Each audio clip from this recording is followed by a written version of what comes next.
បាទខ្ញុំសូមបងវីដេអូនេះចេញមកនិយាយពីខំនេះរាជទីបងបើនិយាយទៅរឿងខំនេះរាជខ្ញុំខាននិយាយយូរហើយតាំងពីគាត់តកន្លោយបេនតូមកម៉េះតាំងពីនោះមកគឺខ្ញុំអត់ចង់និយាយហ្មងឥឡូវនេះខ្ញុំចេញមកនិយាយពីខំនេះរាជ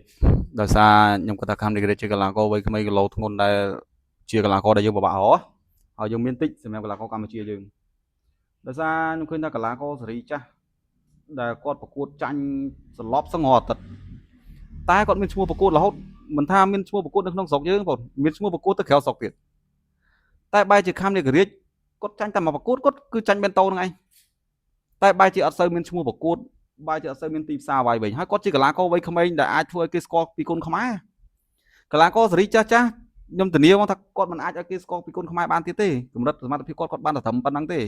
យើងត្រូវជំរុញកីឡាករវ័យក្មេងដែលគីឡូដែលយើងពិបាករកនេះ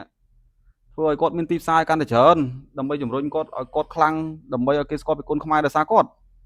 មិនដាក់តែកីឡាករសេរីចាស់ឲ្យខ្វៃរហសឹងអាទិត្យហើយចាញ់សឹងរហអាទិត្យស្លាប់រហូត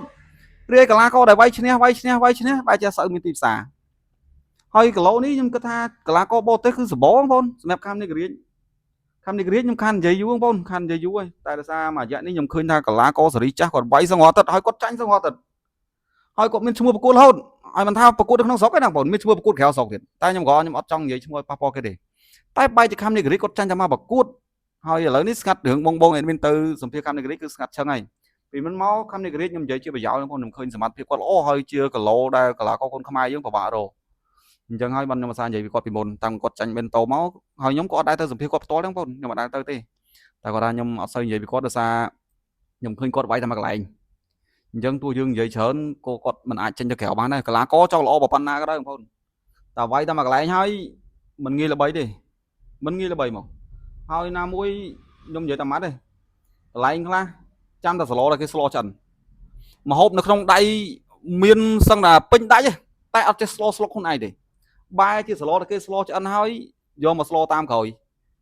និយាយទៅហូបមិនដែរទូគូវាអត់ឆ្ងាញ់ដែរបើយើងឃើញគេស្លោឆ្ងាញ់ហើយមិនប្រកាសថាហូបមិនដែរទៅឆ្ងាញ់ទេ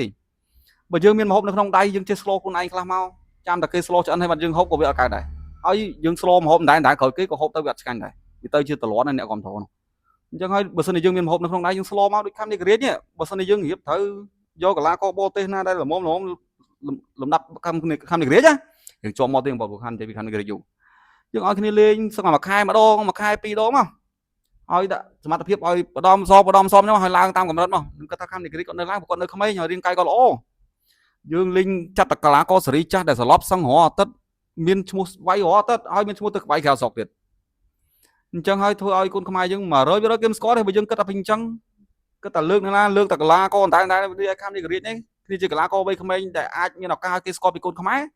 បែរជាអត់មានទីផ្សារបើនិយាយខំនេះក្រៀតខ្ញុំខាន់និយាយយូរមកតែខ្ញុំចេញមកនិយាយតិចទៅដោយសារខ្ញុំឃើញ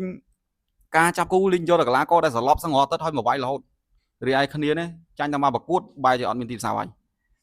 អញ្ចឹងតែប៉ុណ្្នឹងឯងបងជួយមើលគ្នាផងតនិយាយទៅគ្នានៅក្មេងអាចនឹងមានឱកាសធ្វើឲ្យគេស្គាល់ពីគុនខ្មែរសម្រាប់ខំនេះក្រៀតហើយគីឡូនេះគឺយើងពិបាករកណាហើយខ្ញុំគិតថាកីឡាករបរទេសក៏សម្បូរដែរគីឡូនេះអញ្ចឹងអត់មានអីពិបាកសម្រាប់ចាប់គូទេតែគូតែបលែងខំនេះក្រៀតឲ្យគាត់ដាស់ហើយបានច្រើនកុំឲ្យគាត់នៅតែមួយកន្លែងស្មុកស្មាញធ្វើឲ្យគាត់អត់មានអារម្មណ៍ទេអញ្ចឹងហើយមានតែប៉ុណ្្នឹងអរគុណច្រើន